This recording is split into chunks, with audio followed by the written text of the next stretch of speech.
Hey guys, check this out. See, one of you guys can help me out here. So I got these two connectors. I have no idea where they go. I can't find anything in the engine bay. It's obviously not the ABS connector here. I mean, we can see here, this is the engine block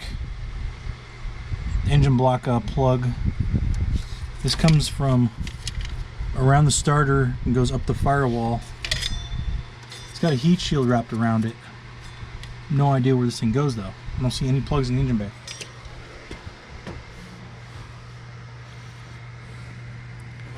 So you can see I disconnected one of the temperature gauges.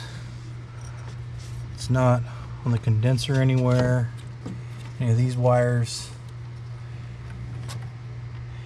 Those wires go up the back of the engine.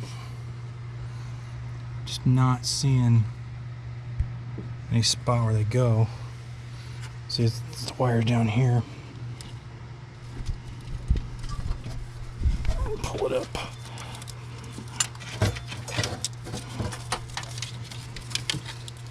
So it make me think it'd be connecting over here somewhere, because it doesn't go very far. No idea. Any help, let me know. Also, I got these vacuum lines here. Don't know where those go either. Any help would be appreciated, guys. Oh yeah, this, in case you didn't know what motor this is the 7.4 big block 95. Let me know if you got any pointers, tips. Thank you.